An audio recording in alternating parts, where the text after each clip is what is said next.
หลังๆเขาก็มาตีแบบด้วยกันอ่ะพี่ก็เลยแบบหรอหรือเปล่าวะเล่นเขาเลิกคบกันหรอเดี๋ยวพี่โอนให้สัก200,000ถ้าเงินอีกี้มาทำไมพี่มันเป็นสกอยอีกี้มาทำไมมันเป็นสกอยมอเมนรับสายผมหน่อยอัปเกรด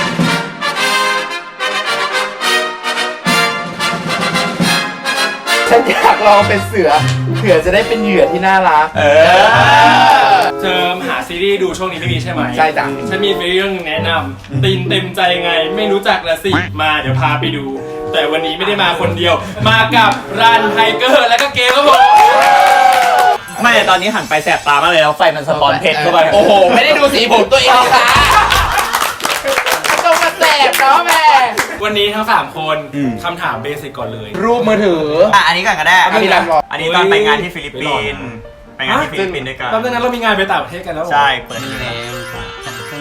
กันเลยทีเดียวเฮ้ยน่ารักอ๋อ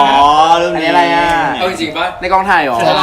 ในกองตอนแรกอ่ะฉันเคยเห็นคลิปนึงตอนที่ก่อนที่ตินเต็มใจจะปล่อยอ่ะแล้วมันเป็นคลิปเหมือนกับฟีลแบบไทเกอร์กับพี่รันไปเดินเล่นสวนปั่นจักรยานอะไรด้วยกันแล้วฉันคิดว่าเป็นแฟนกันจริงใช่แล้วทักมาอันนี้แฟนหรอเปิดตัวแล้วหรอเปิดตัวแล้วหรอเป็นคลิปที่ไปสวนรถไฟปั่นจักรยานด้วยกันแต่มันน่ารักอันนี้ในกองครับในกองตอนถ่ายซีรีส์อยู่ใช่แล้วเขาบอกว่าให้ถ่ายรูปคู่กันหน่อยจะเอาไปใช้แบบเหมือนเป็นอินเสิร์ตในเรื่องก็คือรูปนี้อันนี้ไม่เคยลงที่ไหนเราไปซื้อรถต้องออกรถใหม่นานวิตาเป็นเรื่องรูปนี้เราภูมิใจในพี่หรอก็เหมือนเป็นรถคันแรกมั้งตอนนั้นแล้วคือจริงๆเราถ่ายกันไว้แล้วก็บอกว่าเดี๋ยวเราค่อยลงเนาะเราไม่ต้องให้ใครรู้หรอกจนมาถึงทุกวันเนี้ยก็ยังไม่ได้ลงเลยเดี๋ยวรอเวลาเดี๋ยวเราจะลงอวดว่าเราซื้อรถคันแรกแล้วอะไรเงี้ยจะอวดรีบลงตอนแรกไงก็เลยแบบตกลงกันแล้วก็ถ่ายรูปเก็บไว้เนาะไม่ภูมิใจจริงๆแบบจะแพงจะถูกมันคือเงินที่เราทำงานถูกใช่ไหม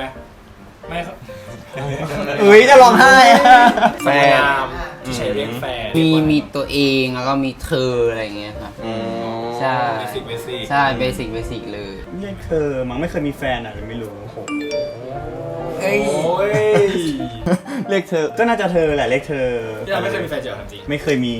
เป็นตัวเป็นตนเงี้ยหรอไม่เคย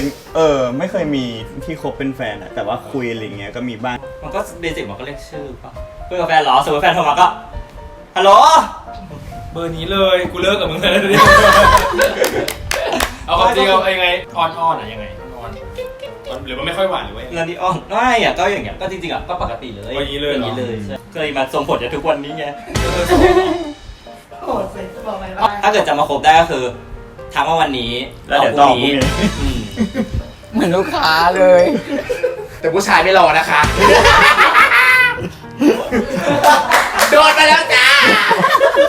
นี่อัปเดตล่าสุดอะไรมีดารามาจีบเขาเลย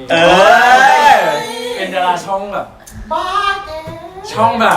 อะไรช่องแพนด้าแชนแนลแถวอโศกไม่เขาต้องจีบอยู่แล้วช่วงนี้เขาหาเสียงไงเขาโทรถามบ่อยมากอย่าให้มันเฉยๆเรื่องจริงค่ะยายคิมอันเนี้ยคือบอกเลยว่าลง TikTok ได้เลยขึ้นข่าวด่วนนะคือข่าวด่วนคือเขาอะทักมาหายายคิมแล้วยายคิมมันไม่ตอบทีเนี้ยเขาก็เลยทักมาหานี่ก็บอกว่าอุ๊ยคิมมาให้เขาบอกคิมไม่ตอบเลยอะไรแบบเนี้ยเราก็เลยแบบว่าจิ้นเหรอไม่ก็เลยแค่คิดว่าแบบเฮ้ยทำไมมันต้องทักมาถามเลยว่าคิมไม่ตอบแค่นั้นแหละน้องผู้ชายตลอดอย่างเงี้ยชีวิตผมต้องยาวไงถ้าผมไม่ยาวเดี๋ยวผู้ชายหายเกี่ยวบอกเลยว่าพูดไปรู้ทั้งวงการนั่นก็คือแค่เราแรกก็คือสุดๆแล้วบอกไปสิเซมินายโฟร์บอกเลยโอ้โหเบอร์นั้นเลยเหรอเขาก็ท็อปปล่อยน้องเขามากันหมดแล้วรายการเนี้ยได้ดิบได้ดีกันทุกคนยกเว้นพิธีกรคือตอนไปบอกมันอะว่าเอาคนนี้ไหมเหมือนเขาทักมาจีบมึงเลยไม่เอากูจะเอาอีกคนนึงสวยแล้วเลือกกันทั้งเลือก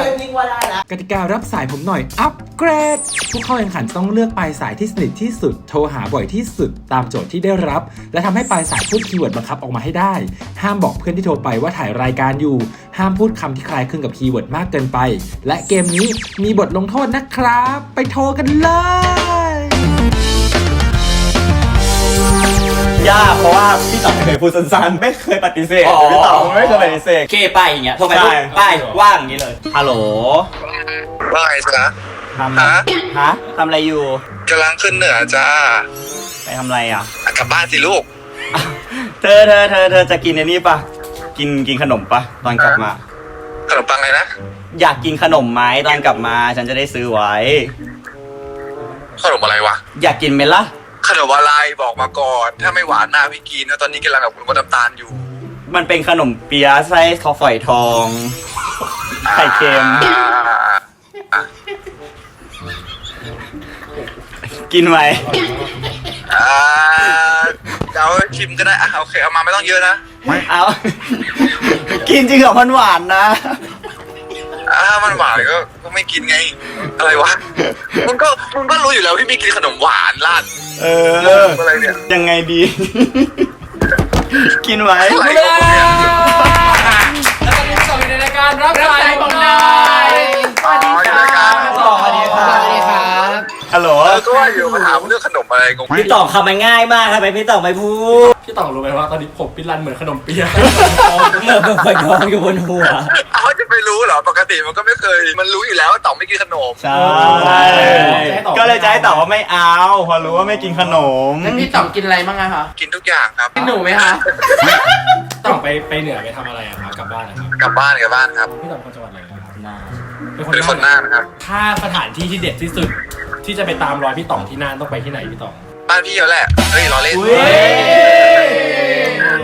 ล้อเล่นไปหน้าก็ต้องไปแบบไปธรรมชาตินี้ไปบ่อเกลือไปขึ้นดอยอะไรอย่างเงี้ยครับ ไหว้พระอะไรเงี้ยเหรอพี่ ใช่ โอเคการท่องเที่ยวจังหวัดน่านติดต่อพี่ต่องได้นะครับ เก่ง โอเคขอบคุณพี่ต่องมากนะครับ ขอบคุณมากพี่ ขอบคุณนะครับพี่ขอบคุณครับตอนนี้พี่รันสนิทกับพี่ต่องเพราะว่าเล่นทันไทยด้วย ใช่สนิทตั้งแต่ตอนนั้นแล้วเหมือนคุยกันและคลิกกันแอตติจูดหลายๆอย่างมันตรงกันอย่างเงี้ยต่องเกิด 92 นี่เกิด 93 มันก็เลยเหมือนอายุใกล้กันเหมือนเพื่อนกัน ซันครับ เป็นเพื่อนตั้งแต่ตอนเป็น VJ อยู่ในแอปหนึ่งเขามา เขามา จี จี บบ เรา เรา เหรอ เธอ เป็นไง คืออยากปรึกษาหน่อยอ่ะ คือจำเรื่องที่เล่าให้ฟังได้ปะ เรื่องอะไรวะ ที่มีพี่ในกองอ่ะ ที่แบบเหมือนเขาแบบเหมือนนั่นแหละที่จำได้ไหมเรื่อง แบบเขาแอบมองเราอ่ะอะไรอย่างเงี้ย อ๋อ แล้วไง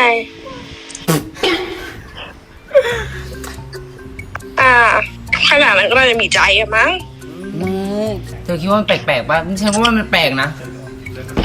แปลกๆแล้วยังไง คุยให้ชัดเจนไหม ก็น่าจะชอบอยู่บ้าง อุ้ย หมดเวลาสวัสดีครับซันตอนนี้ซันอยู่ในรายการ รับสายผมหน่อยขออนุญาตถ่ายนะ สวัสดีค่ะ อุ้ย ไม่ทำเกินเดี๋ยวเพิ่งคนที่ใครเคยปรึกษาชื่ออะไร ตัวย่ออักษรย่ออะไร ไม่ครับมันอย่างเงี้ยหรอคะ อันนี้เขาเล่นเกมกับมึงแล้วเขาเล่นเกมกับมึงแล้ว ลองทายดูสิช้อนกลับเลยถูกไหม อะไรอ่ะยาก ดูแรงไปไหม อ้าวเป็น คีย์เวิร์ด ต่อ จากเป็นต่อ last one นะโทรหาใคร จะโทรหาปลื้ม ปลื้มจีบชอบมากไม่ใช่ ไม่ใช่ ปลื้มทะลุสะท้อนปลื้มทำอะไรอยู่เอ่ยตอนนี้ อยู่บนรถครับ หรอไปไหนอ่ะ กลับบ้าน ตอนนี้ปลื้มฟังเพลงอะไรไหมอ่ะ ฟังเพลงอะไร เพลงแบบที่ฟังบ่อยๆ ตอนนี้เลย ช็อตฟิลแรงไปไหม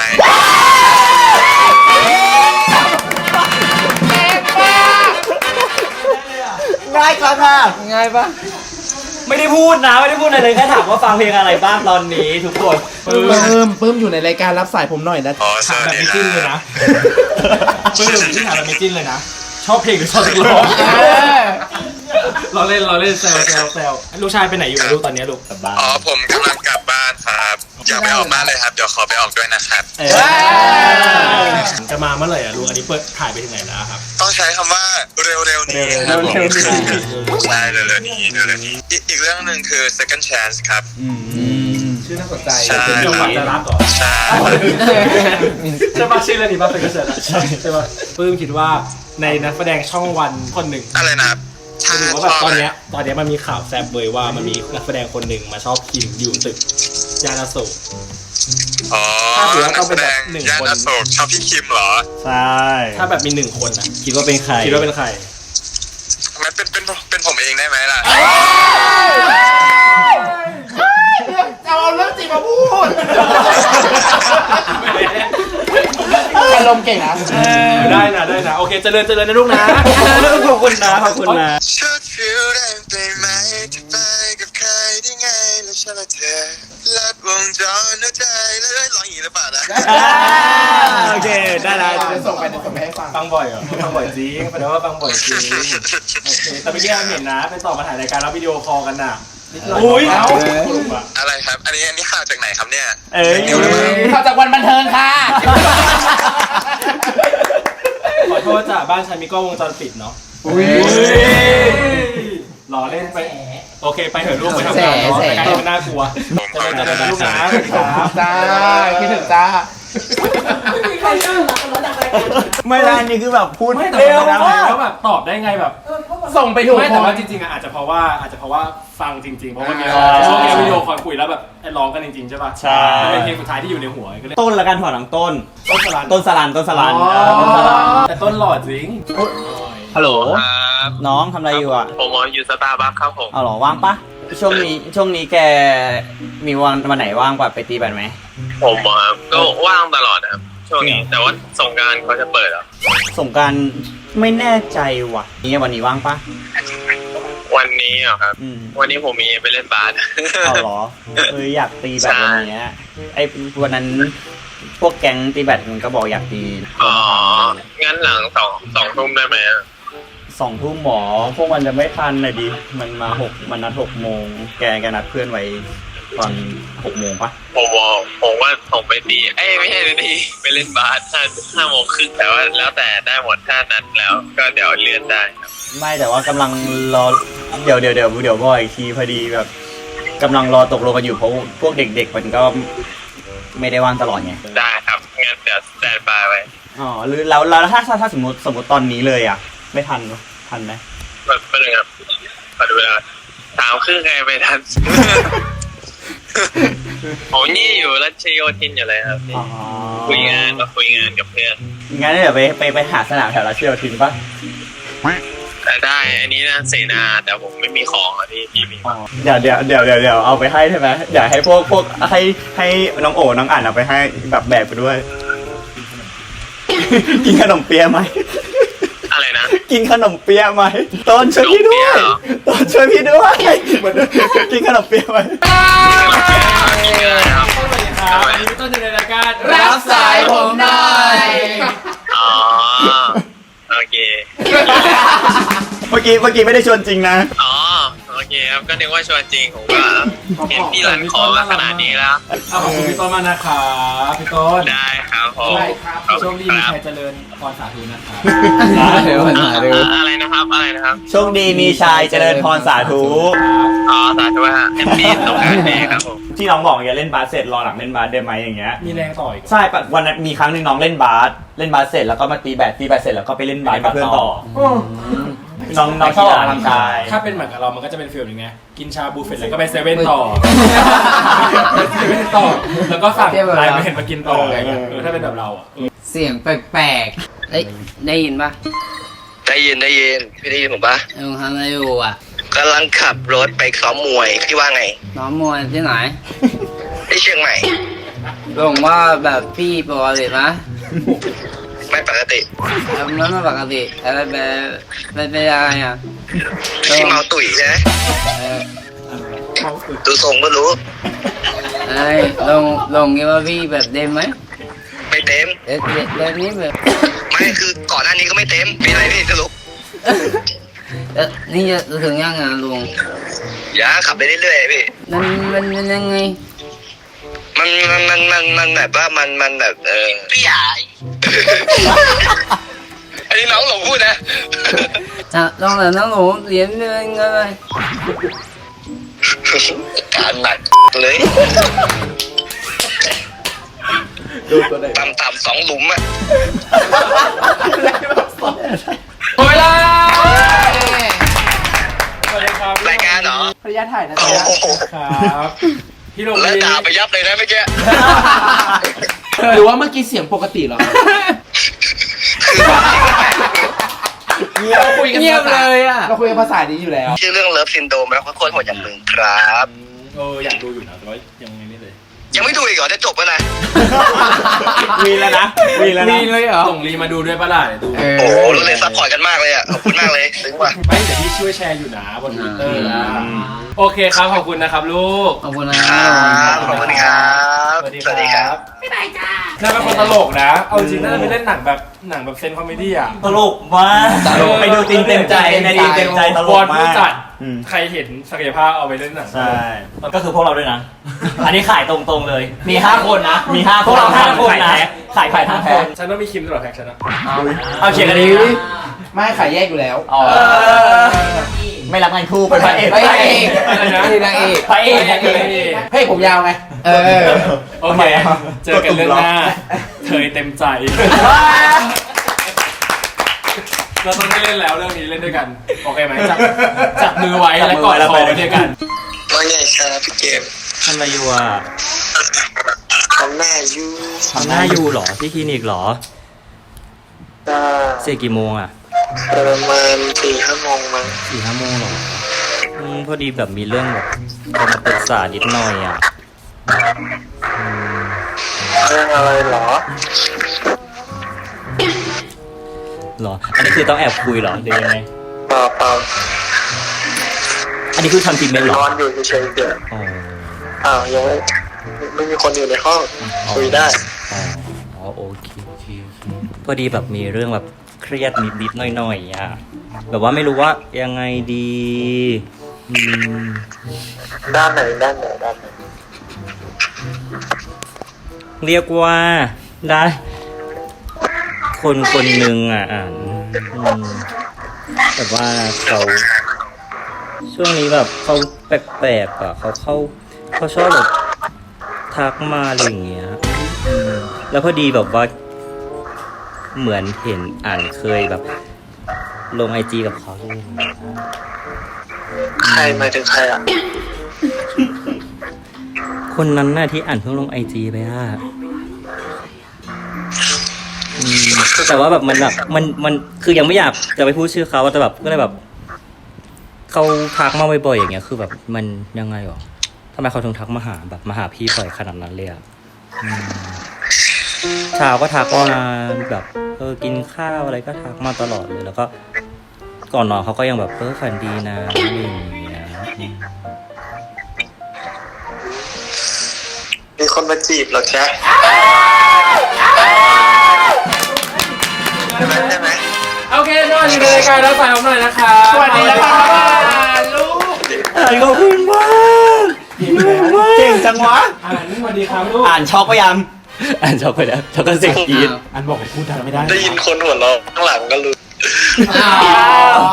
แต่ดีนะที่ไม่ได้พูดคำนั้นออกมาแต่พูดคำนั้นแพ้เลย ขอบคุณมากขอบคุณมาก อ่านเชื่อจริงเหรอว่าเรื่องเมื่อกี้มันคือเรื่องจริงมีแววเชื่อไหมอะลูก คือตอนแรกอะคิดว่ามันคือเรื่องจริงพี่แต่ว่าพอเหมือนแบบกลางเรื่องใช่ไหมมันมีคนขำอยู่ข้างหลัง2-3 คนอ่ะก็เลยเอ๊ะ เดี๋ยวพี่จัดการให้คนที่ขำ เรียบร้อย ตีให้แล้ว เรียบร้อยแล้ว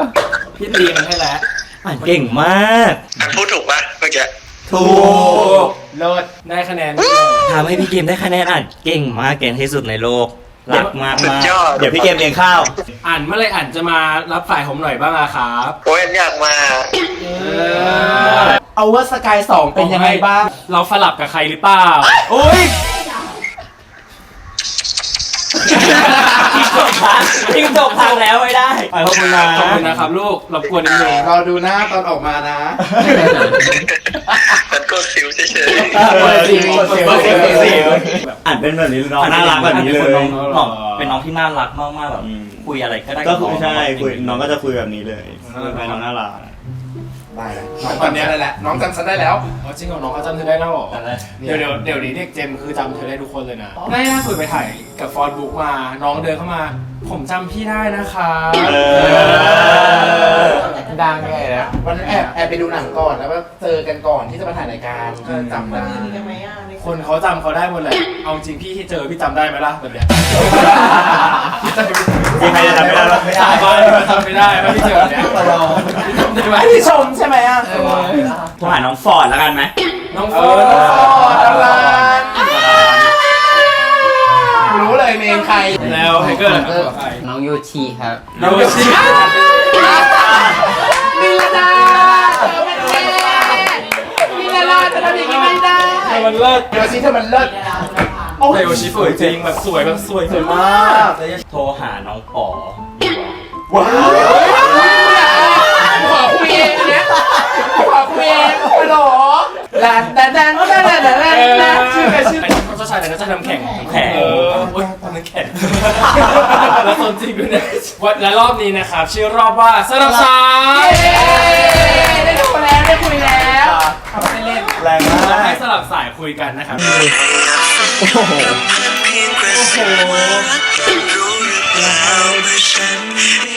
จะว่างหรือเปล่า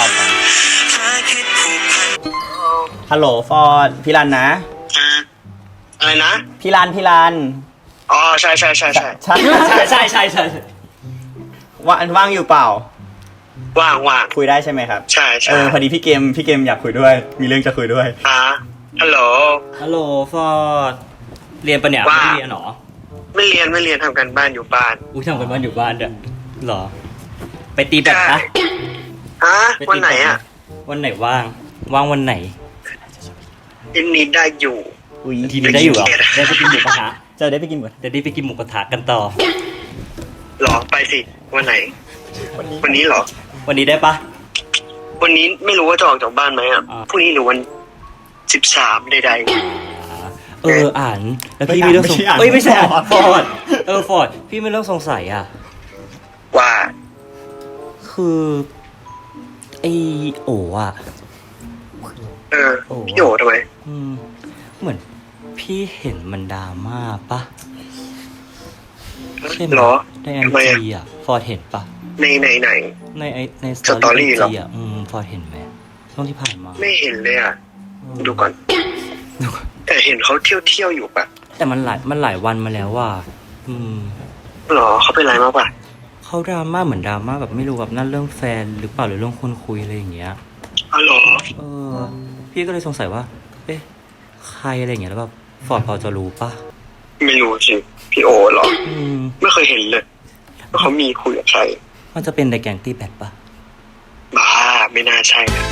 กับพี่กับไอ้นั่นน่ะพี่คนนั้นน่ะที่ตัวสูงๆอ่ะ อ๋อเหรออ๋อใช่ ใช่ไหมคิดว่าใช่ปะหลังๆเขาก็มาปฏิบัติด้วยกันอ่ะพี่ก็เลยแบบ เหรอ หรือเปล่าวะอะไรอย่าง เหรอ เงี้ย เขาเลิกคบกันเหรอ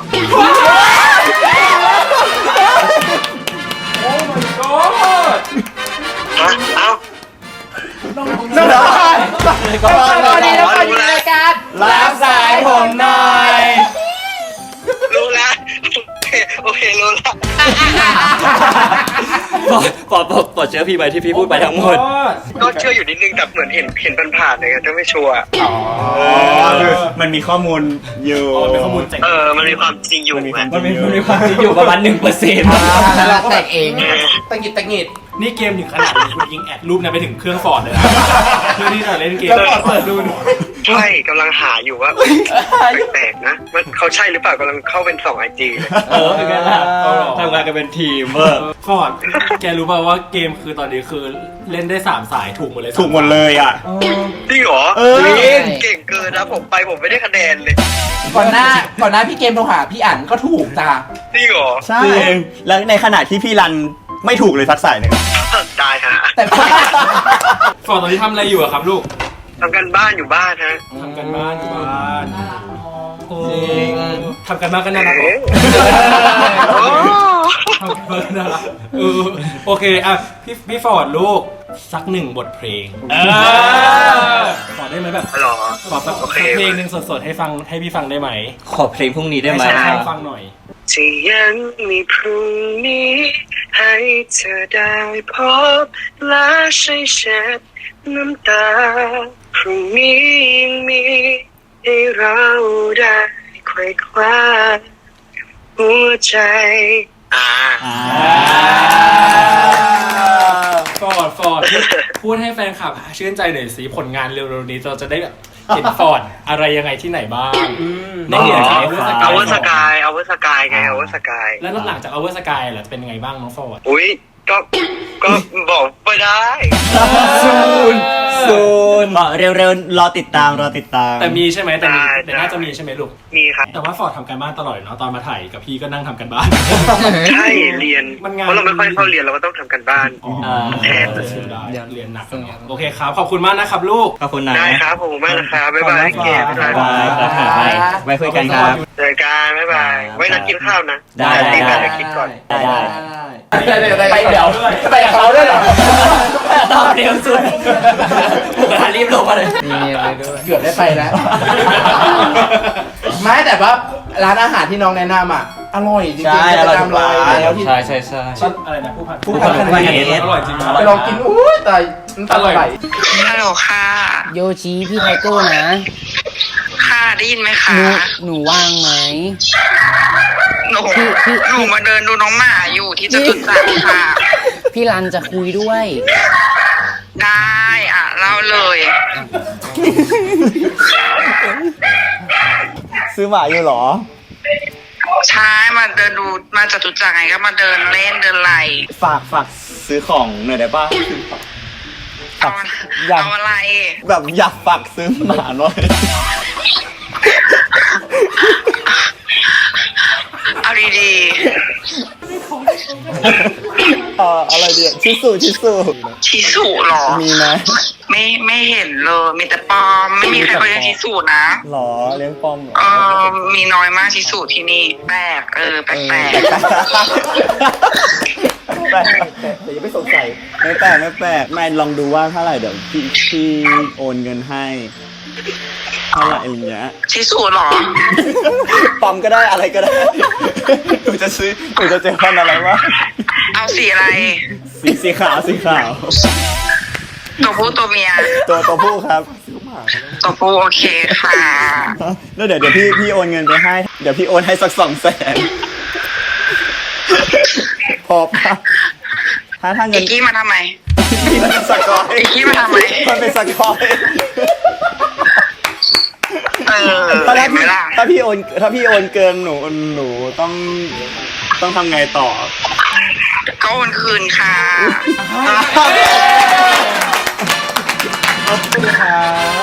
สวัสดีค่ะ พี่โยชิอยู่ในรายการ รับสายผมหน่อย ขออนุญาตถ่ายแล้วค่ะ ได้ค่ะ รู้สึกว่าแปลกๆมากก็เลยแบบตามน้ำไปนิดนึงไม่ก็คือออก2 รอบสัญญาณไม่ดี2 รอบเลยตอนเนี้ยฟังไม่ค่อยรู้เรื่องเท่าไหร่เลยค่ะ แล้วถ้าจะฝากซื้อจริงจะซื้อมาให้หรอได้จริงๆหรอ ก็ซื้อได้นะสำหรับพี่ร้านโยชิทำได้อยู่แล้วค่ะ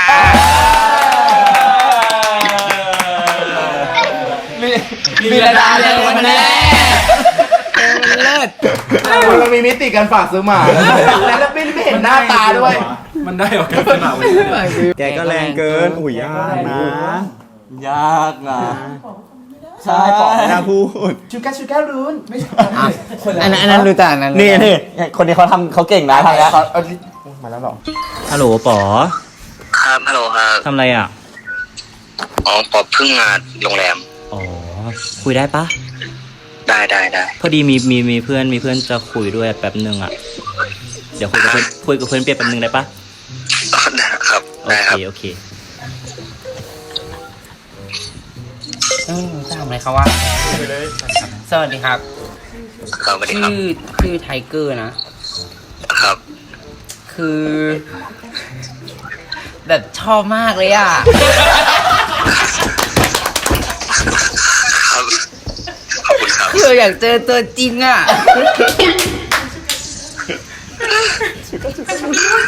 จูก้ารู้น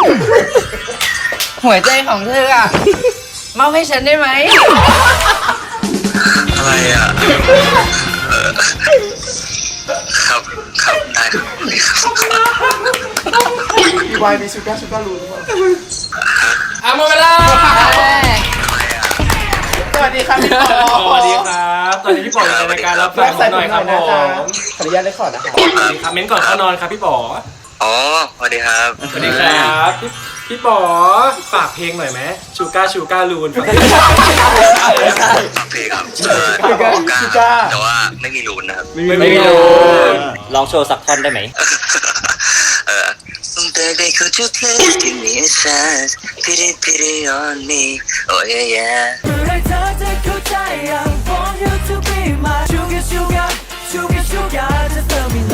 โอเค โทรไปหาพี่แพมกันด้วย เทปก่อนหน้านี้ ขอบคุณนะครับ ครับผมครับสวัสดีครับ รบกวนด้วยลูกขอบคุณนะแต่ว่าเมื่อกี้อยู่บนทวิตติ๊กต็อกแน่นอนตลอดไปของวันนี้เธออยู่บนติ๊กต็อกตลอดไปท้ายสุดท้ายของวันนี้ครับผม กติการรับสายเหมือนอัปเกรดรอบ Your Word and My Word จะมีคีย์เวิร์ดให้ผู้เข้าแข่งขันพูดกับเพื่อนก่อน1ประโยคและมีคีย์เวิร์ดที่ต้องทำให้เพื่อนพูดให้ได้1ประโยคถ้าพร้อมแล้วไปโทรกันเลยสายสุดท้ายแล้ว โย และนี่คือเสียงเด็กวัดแข็งแรงเหมือนกับมือเล็กวัดพูดเบาๆแต่กลายเป็นเจ็บวัดมือตั้งใจฟัง โทรหาพี่ยังโอไหม เอาจริงนะเจอได้ยินปะ ได้ยินว่ายังไง โย่และนี่คือเสียงจากเด็กวัดแข็งแรงเหมือนกับมือเล็กวัดพูดเบาๆแต่กลายเป็นเจ็บวัดมือตั้งใจฟังนะ ตั้งใจฟังอะไรก่อน ก็ตั้งใจฟังที่ร้องให้ฟังนี่ไง ตั้งใจโทรมาร้องให้ฟังเลยนะ ถ้าทำข่าว ทำอะไรเนี่ย นอน นอนเหรอ กำลังอย่าเพิ่งนอนคุยกันก่อน กำลังจะนอนแต่ว่าเรียนอยู่ เอ้าทำหลายอย่างจัง ได้ในเวลาเดียวกันเราทำได้ พี่ถามหน่อยดิ ถ้าพี่จะไปย้อมสีผมอย่างเงี้ย พี่ย้อมสีเหลืองส้มได้ไหม ทั้งหัว ย้อมสีเหลืองส้มทั้งหัว ใช่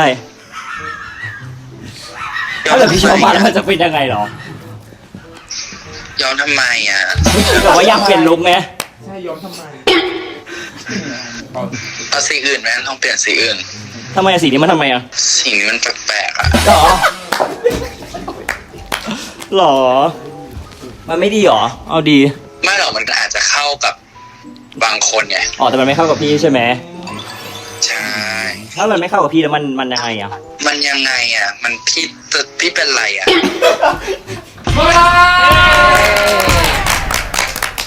น้องเจอสวัสดีครับ สวัสดีครับ ตอน ใคร นี้น้อง เนี่ย เจออยู่ในรายการรับสายผมหน่อย ขออนุญาตนะคะ นี่อยู่ในรายการเหรอ ตามซีรีส์หนูอยู่นะเบอร์เกอร์คิงอ่ะ โอ้ยขอบคุณครับก็ติดตามได้นะฮะที่ช่อง YouTube จิลเลอร์เลยซีรีส์รักชอบเจ็บนะฮะแล้วก็สามารถไปดูย้อนหลังซีรีส์เรื่องรักชอบเจ็บได้นะฮะมีทั้งหมด6 EP ด้วยกัน น้องๆน่ารักทุกคน ใช่ หน้าตาดี ใช่เพราะเราถึงเลือกดู ขอบคุณค่ะ ว่าไง ศีลข้อ 2 ห้ามลักทรัพย์แล้วมีข้อไหนไหมครับที่ห้ามรักคุณ เอาไปเลยไปเลย พี่ต้องวัน มาไหมนะ เวลาแบบเราจะไหว้พระเราต้องจุดกี่ดอกอะ ไหว้พระอะไรอ่ะ พระพุทธรูปอะ พระพุทธพระธรรมพระสงฆ์ไง3 ดอก ใช่ อะไรสั่ง อะไร3 ดอก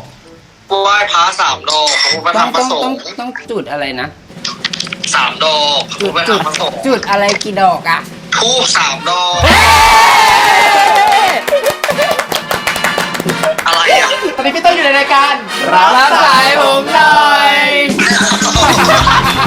ตอนนี้จริงสาระรายการจริงปะเนี่ย รายการจริง รายการจริง โชคดีมากที่ไม่มีอะไรหลุดออกไปมากกว่านี้โอ้โหเดชาบุญมากที่แบบว่าไม่มีอะไรหลุดออกไป ปุ๊บมาเลย เกือบมีดอกไม้ไปถวายพระด้วยแล้วเมื่อกี้ เกือบแล้วจะได้ครบไง ๆเกือบแล้ว ฝากร้านเลยไหม ใครที่ดูรายการนะครับผมมาช่วยอุดหนุนนะครับก๋วยเตี๋ยวไก่นะครับกับนาโจ๊กต้มเลือดหมูนะครับตรงพหล34นะครับผมใครผ่านไปผ่านมาก็แวะมากินได้นะรีบมากินภายในเดือนนี้เลยนะครับไม่มีโปรโมชั่นพิเศษใดๆนะเพราะเดือนหน้าจะไม่ได้เข้า เดี๋ยวนะปิดแล้วเหรอ ไม่รอเลยเหรอ สโลแกนที่ร้านคืออร่อยไม่ซ้ำจำสูตรไม่ได้ อ่า ตอนนี้ใช่ เพราะว่าเดือนหน้า สโลแกนใหม่คือน่าจะเปิดปุ๊บปิดปั๊บตอนนี้ให้รีบมากินงานเดี๋ยวอีกหน่อยแบบว่าคนเยอะลูกค้าเยอะใช่แต่ไม่ลูกค้าที่เยอะไม่ได้มากินนะมาด่าที่เคยกินไปอ่ะ เราก็พูดไปน่ารักมาก น้องมาเบฟซี โอ้ เลือกตั้งต้องเลือกพรรคแล้วถ้าอยากเป็นที่รักเลือกผมได้ไหมครับ ฮัลโหลอะไรนะ ฮัลโหล ฮัลโหลพี่รัน พี่ลานเอง เลือกตั้งต้องเลือกพรรคถ้าอยากเป็นที่รักเลือกผมได้ไหมครับ หนูตอบว่าอะไรอ่ะ กำลังจะกินข้าว อ๋อ กินอะไรดีอ่ะ กินอะไรก็ได้ หรอ แล้วพี่กินอะไรดีอ่ะ เอาหนูจะรู้ไหมอ่ะ หรอ พี่ก็ต้องถามตัวเองสิ อ๋อ วันนี้ทำอะไรอ่ะว่างปะ ก็ว่างอยู่ อ๋อ อุ๊ย เลยเหรอ ใครเพื่อนแก ใครเพื่อนแกอ่ะ แกฟังเพลงนี้ยังคนหนึ่งในวงสวยมาก จริง แกว่าจริงแกว่าพี่กินอะไรดี พี่มากินข้าวเหรอ พี่ไปเที่ยวไหนดีอ่ะสงกรานต์ไปเที่ยวไหนดีวะ ไปสยามไหมพี่ อ๋อหนูขึ้นงานที่สยามเหรอ ใช่ จริงเหรอ อุ้ยอยากไปอ่ะ ต้องใช้บัตรปะ ขอร้องมันมีงานที่ไม่ต้องใช้ครับบางงานก็ใช้บางงานก็ไม่ต้องใช้ แล้วของหนูที่ต้องไปถ้าต้องไปดูหนูต้องใช้บัตรไหม ไม่บัตรถ้าไปวันที่14ไม่ต้องใช้ 14ไม่ต้องใช้มีที่จอดรถไหม สยามมีที่จอดรถมีสิ อ๋อ มี แล้วพี่จะหาบัตรได้จากที่ไหนวะ บอกว่าไม่ต้องใช้บัตร ไม่ได้ฟัง หมดเวลา น้องมาสวัสดีครับ ตอนนี้น้องมาอยู่ในรายการรับสายผมหน่อย สวัสดีครับลูก ญาตินะคะ สวัสดีค่ะ มางต้องตอบพี่ว่าไม่รู้ เอาคุยง่ายเกิน แต่ตอบไม่ได้นะ น้องมาพี่อยากฟังแบบสดๆนิดนึงได้ไหมลูกโปรโมทเพลงล่าสุดก็ได้ครับสัก1เพลง ได้ค่ะ เธอมีใครเข้ามาบ้างหรือเปล่ามีคนคุยไหมทำอะไรอยู่ชอบใส่ใจ ก็ชอบเธอมาตลอดฉันก็เลยชอบใส่ใจ เธอมีเงินใช้พอบ้างหรือเปล่าฉันโอนไว้รู้ยังไม่ต้องห่วง ฝากด้วยนะคะ ทุกคนเผื่อใครที่แบบว่าหลงเข้ามาดูแบบเพิ่งมาได้ยินตรงนี้คืออันนี้คือมางวงแบมนะครับไปติดตามได้เพลงดีทุกเพลงจริงๆวงนี้แบบรับประกันเลยอยากให้ทุกคนได้ไปดูฟังกันเมมเบอร์ผู้หญิงสวยมากเนาะแล้วลูกเนาะ จริงสวยที่สุดละ ที่สุดในวงเลย ฝากคีย์เวิร์ดนิดนึงที่ไปถึงเทปต่อไป ยินชนะเธอมันแน่นะ ฟินเต็มใจครับ เต็มใจ ยากต่อโจมมากยากมาก ไม่ยากนะ เพราะว่า ถ้ายังไม่มีซีรีส์ดูเป็นเสือเกี้ยวน้อยแบบลิน ตะกี้พูดอะไรอีกอันนึง อีกี้มันเป็นสัตว์น้อยสำหรับตินเต็มใจนะครับฝากไว้ด้วยเป็นซีรีส์วายฟีลอบอุ่นเนาะครอบครัวในความสัมพันธ์ของเพื่อนฝูงนี่นะครับก็ติดตามกันได้ คัดเวอร์ชันได้ที่ไอฉีอีครับทุกคน เม้นก่อนเข้านอนกับมอเม้นคนละช่องกันนะจ๊ะมี2ช่องกด subscribe ทั้ง2ช่องเพื่อไม่พลาดทุกคอนเทนต์นะครับแล้วก็ผมสวัสดีครับ สวัสดีครับ อย่าลืมกดติดตามช่องโมเมนต์ช่องที่มีโมเมนต์ดีๆให้คุณทุกวัน